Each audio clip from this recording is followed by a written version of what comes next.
about hand-in-hand parenting. This isn't Ask Me Anything, so you can ask me anything about myself, about the tools, about your children. I am not an expert because there are no experts in parenting.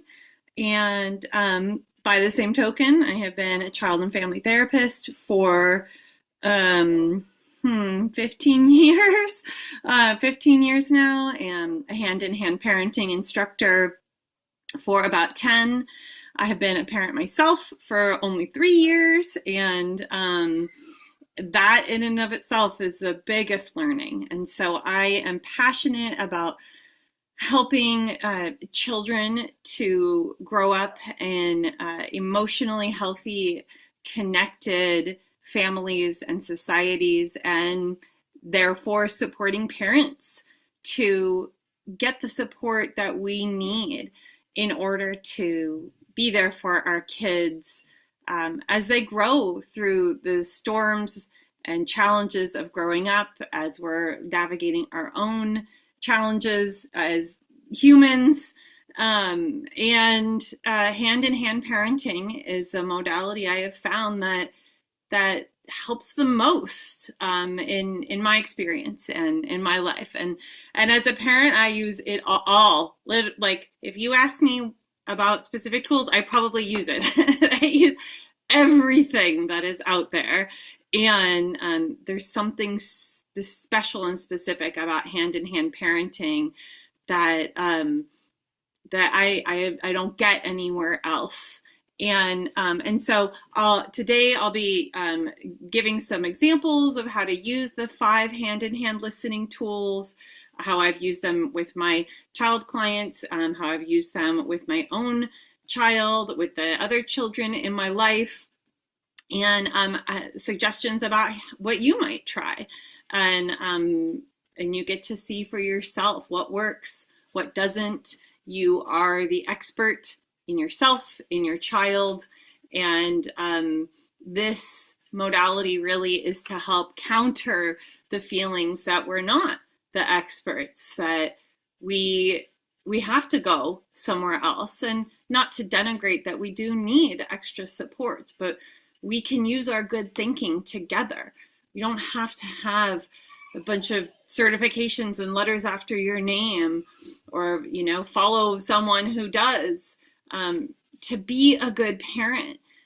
We just need to be able to get together and listen to each other, and figure out what is the right path for us and for our kids, and who and what tools we do want to draw from. And so I'll share a bit about some examples. When questions come in, I'll be answering those. So go ahead, and if you're joining live, you can put your question in the chat. If you're on the webinar on Zoom, you can raise your hand. And in the meantime, I'll be sharing a little bit about my upcoming hand-in-hand parenting class, as well as examples from my own life. So first, I'll tell you about my class that I am leading. There'll be a 6-week class starting in late January. Originally, it was going to be January 6th, but I wanted to give a little bit more time to settle into the new year before really diving into these tools with everyone. So it's a small class, maximum of 6 parents total, so that everyone gets a lot of personalized time. It's very interactive. This is a class where you're going to be listening and talking a lot and engaging. We find that is the best way to learn, to really get to think through, to talk through, to feel through with other parents who are going to listen with an open heart. How you might, want to use these tools that we teach, how they work in your life, how they don't, what they touch in you. And so this is a 6-week deep dive into the 5 hand-in-hand parenting tools. It'll be on Mondays starting January 27th, 11:30 Pacific. I still have a couple spots open, 11:30 to 1 p.m.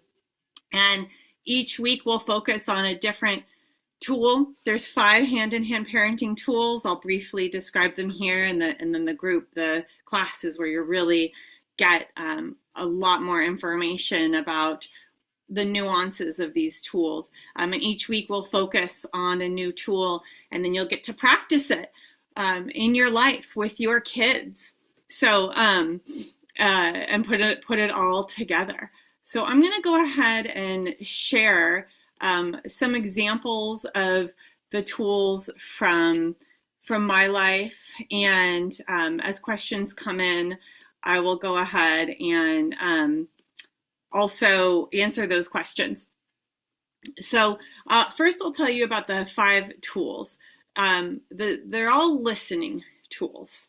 In fact, the hand-in-hand quintessential book is called Listen, because what we have found is that we all just need a good listening to. And when we as parents get deeply listened to, when we get a chance to talk through all of the joys and struggles of parenting, then with someone who's not going to interrupt us, not going to make it about themselves, there's not kids interrupting us, when we have a dedicated space to really think and feel through the joys and the challenges of life as a parent, we offload chunks of emotional tension that get in the way of our good thinking with our kids, in figuring out all the little things we need to do as they develop, and the different challenges that they present us with. And so the tools are all listening tools, and the first tool is an adult to adult listening tool called listening partnerships. And that is where you set aside time and you really just get a chance to share with another parent, an uninterrupted, dedicated space to work through whatever you need in that moment. And in the hand-in-hand class, in the 6-week class, that is what we'll spend a good chunk of the time on. I'll be presenting information and examples and didactics about each of the tools, and then we'll get a chance to use listening time together in a group to think through, what does this touch in you? What do you want? How do you want to use this tool? And so listening partnerships is the first and foremost most powerful tool. And for me, I can share just a brief example. Actually, one from this week. I've been navigating some very difficult experiences in my personal life right now that make it hard to be present with my child, even in good, easy moments with him, let alone the difficult ones. And I was feeling really just kind of checked out. He's more easily irritated by little things, just less patience. And then I had a nice long call with someone who I care about, who cares about me, and who's a parent. And they did a lot of listening. We took turns listening to one another.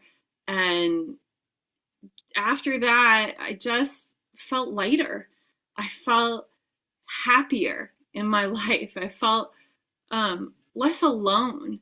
And it sounds so simple, but especially in this day and age of quick fixes and here's this tool that you can go use by yourself to make life better. We just need connection. As humans, we're social beings, and we're meant to be connected to one another. And especially parenting can feel and be so isolating. And so just to get to really connect with another person who cares about you, who's not judging you, and who's listening, it lightens the load. And I found I just had that extra spark, that extra creativity, that extra little bit of attention with my child the next morning. So really simple, but really, really powerful. So that's the first tool, listening partnerships. Hi, Roberta. Welcome. Nice to see you. And if you have any questions, please do pop them into the chat. I'll be switching back and forth between Facebook and Zoom, so it might take me a second to catch them. So the second tool that we teach in hand-in-hand parenting is an adult to child listening tool. And this is called Stay Listening. And this is essentially for those moments of an emotional emergency where your child is losing it. And it could be for any reason that they're losing it. And with Stay Listening, you know, the simplest way to explain it, although of course in the class we go much more into depth, is that we just make space and listen to what our child is needing to express in that moment. And it may be just through their tears, it may be through their anger, it may be actual words that they're working through their feelings.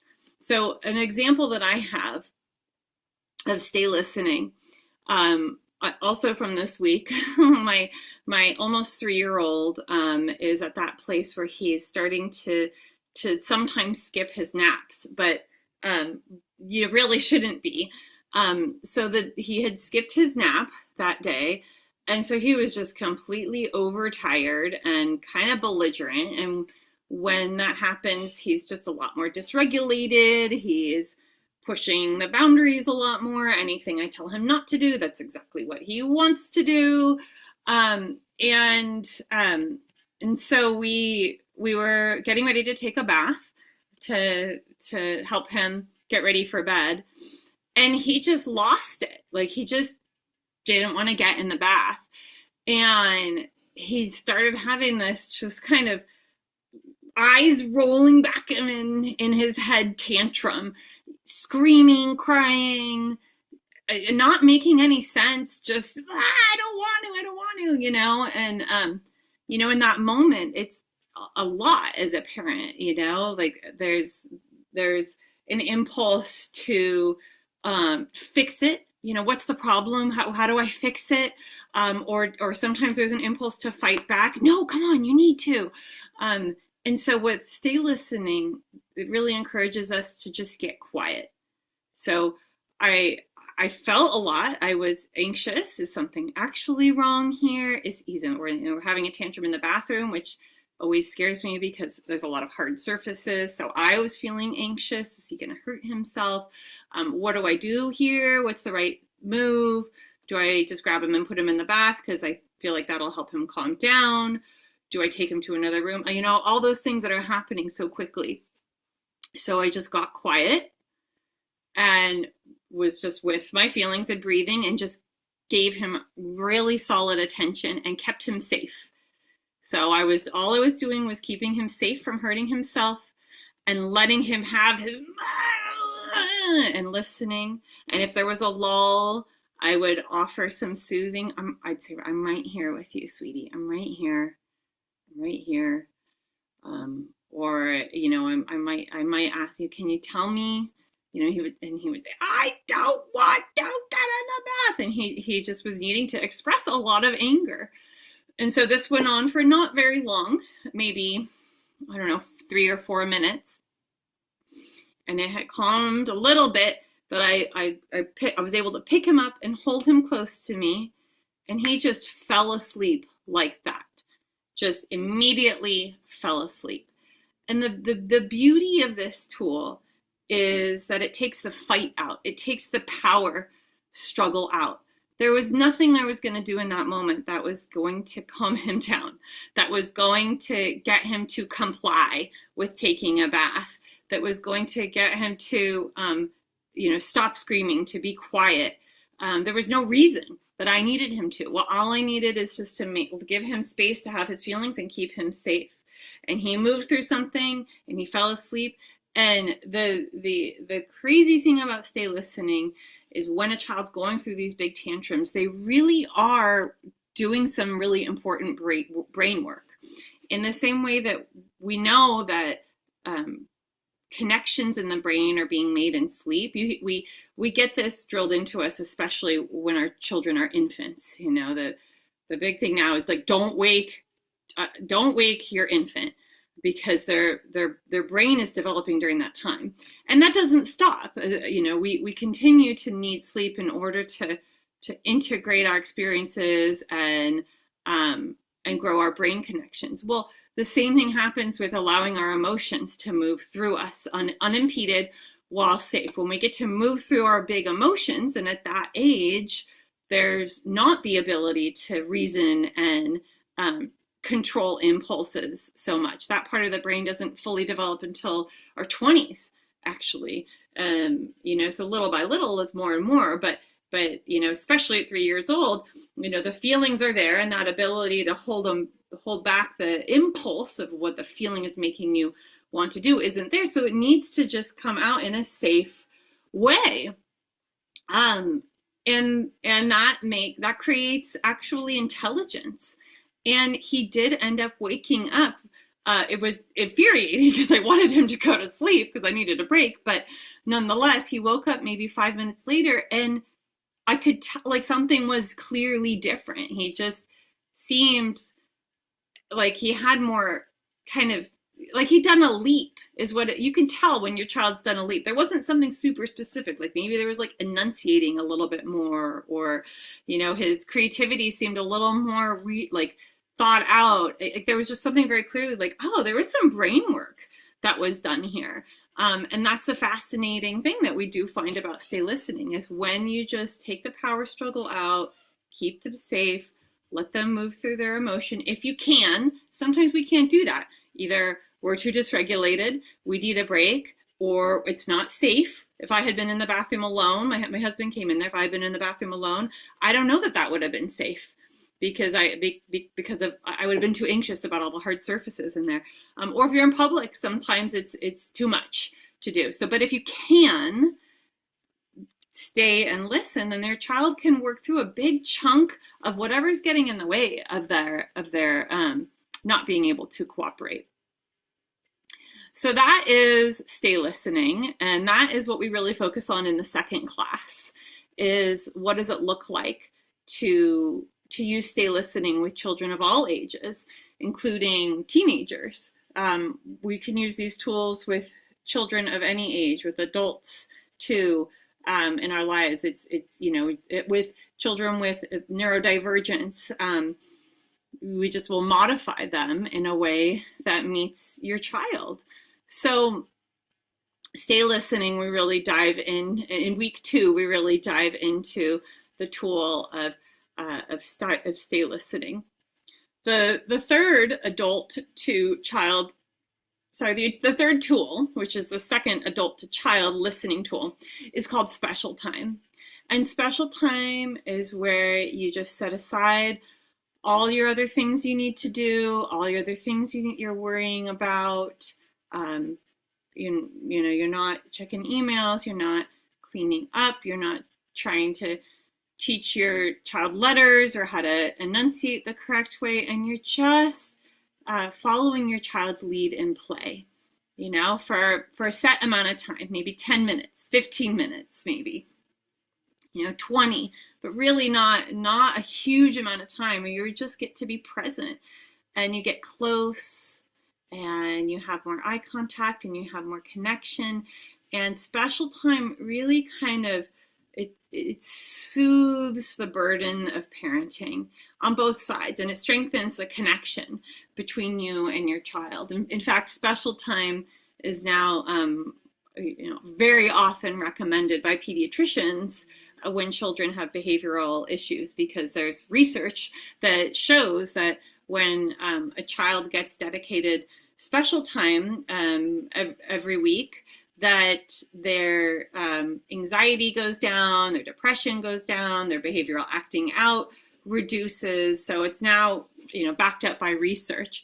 But as parents, we also know when we have those moments of just being with your kid, just getting to focus on the relationship and enjoy being with them, even if you're exhausted, even if you're weighed down by other things in your life, to get to pour your delight and attention on your child for just those few minutes, it really can soften the edges of parenting and how hard it is to have so many hats as a parent. And not, at that time, you put all those other hats aside and you're just connecting. So yeah, for me, an example of that, is just, as I said, I'm going through some grief right now, and so it can be hard at times to be present with my son. And so, he can feel it, of course. So then he kind of acts out more. He's pulling on me. And so, sometimes I remember this tool and I say, okay, let's do special time. Or, because we've been doing it since birth, he'll say, let's do special time. And so I'll set a timer for 10 minutes and I'll say, okay, honey, we can play whatever you want. We can play whatever you want for 10 minutes. And just getting close to him, snuggling in, watching him play, dropping into my inner child a little bit, playing with him. And it just brought me this feeling of closeness and really the gratitude for why I chose to become a parent. And even if you didn't choose parenting, you get to get filled up by those moments of, wow, this special person is here in my life and I don't have to do anything right now. I can leave the dishes a mess. I'm not trying to fix anything. I'm not trying to fix their picky eating. I'm just hanging with them. And it's very nourishing for parenting and for the children. So there's two more tools. I don't know if I'll be able to get into both of them today because we only have about 5 minutes left. But I'll briefly touch on them and I'll share a little bit about at least one of them. So the third adult to child listening tool, the fourth tool altogether, is called play listening. And in play listening, what we do is it's a playful role reversal where you put your child in the advantaged, more powerful, smart, clever role, and you're in the you let yourself be in the disadvantaged role. And so we're flipping the power dynamics because even though, especially when you have a toddler, it really is like they're the boss, you feel like you're living with a tyrant, but in all honesty, we are the ones in charge. We're the ones deciding what does and doesn't happen, or at least, planning the agenda. And so using play listening flips that power dynamic in a playful, connected way that gets them laughing and ostensibly often gets us laughing too. And it can release the emotional tensions that can get in the way of parenting for both us. It can release emotional tensions for parents of just, how challenging things can be. And it can release the emotional tensions of whatever a child is dealing with that might be causing them to act out, whether it's jealousy over their sibling or wanting more of your time and attention or whatever it is, or difficulties at school. And so an example of play, I have lots of examples of play listening. It's probably the tool I use the most after listening partnerships. I don't know, maybe that's not true, but so I do have lots of examples of it though. So one, I was actually asking my husband this morning, what tools, do you have examples of tools? And he was reminding me of, this was probably a year ago, maybe, but he, so maybe like 18 months old or something like that, to almost 2. And our son didn't want to get in his high chair, which is very common at that age. They don't want to get in their high chair, which is incredibly frustrating. I still need listening on that, even though he does get in it now. And so my husband was reminding me that he would put our son into the high chair and he would push back, our son would push back.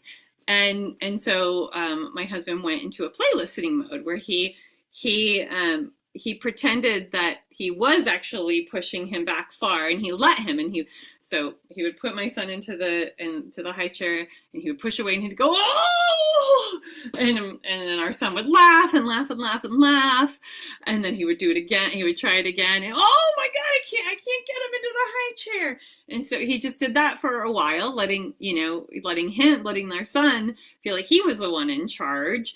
And my husband was the one flummoxed, didn't know how to get him in the high chair and doing it in this silly, playful way. And our son really enjoyed it and laughed a lot. And then after a little bit of time, he'd released the frustration, the power struggle around getting in the high chair, and he easily sat in. Of course, it's not always going to be that way. That's why we need all of these tools and any other tools that we find that can help us. But it's really helpful to have in those moments, especially in a moment where, like I know for me, I would often get really frustrated, get caught in the power struggle. Oh, why won't you just get in there? And if I can remind myself, even to take 2 minutes to just kind of flip the script and let myself, oh my God, you're getting me. It's cathartic. I'm getting to release some of my frustration and tension through that play as well. And it can just, make it a little bit easier. So I think to end, I might share this. I wonder if I can screen share this wonderful example on Facebook that I found of play listening. Just they're not even calling it play listening. This is something, a lot of these tools are things that we just normally do in parenting, but we can forget. Okay, so let's see. I think this will work. So I'll show you this reel to end. Okay, let's turn the volume up. So this little girl revealed her hand because she thought her mom was scared.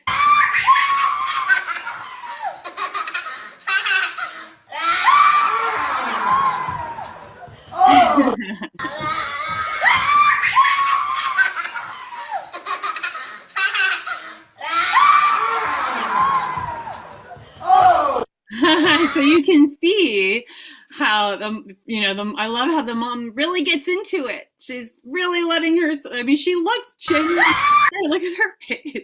So she gets to, you get to role play in a way, and how strong and happy and confident the child feels, so much so at the end that she's soothing the mom. I want to get to the point where she shows her hand. Look at that body language. This is a child saying, I'm confident, I'm strong, I know what to do, I can help mommy feel better. That is teaching her her own coping skills. When she gets scared, now she has this part of her that knows, I know how to soothe when there's a feeling of being scared in the space, because she's doing it with her mom. So this is just a fun example that I found of play listening. Okay, well, that's it for today. If any of you are joining the recording, please do go ahead and pop your questions in. I'd be happy to answer them after the fact. If you're curious about the hand-in-hand class, I'll pop my website into the chat as well. Again, it starts January 6th. You can find me at sfbayplaytherapy.com. It's like SF Bay as in the San Francisco Bay Play Therapy, because that's what we focus on in my clinic. So sfbayplaytherapy.com, we offer child therapy, hand-in-hand classes, family therapy, and also therapy for adults, whether you're a parent or not. So I hope to hear from you, and thank you so much for joining. Okay, everyone. Bye-bye.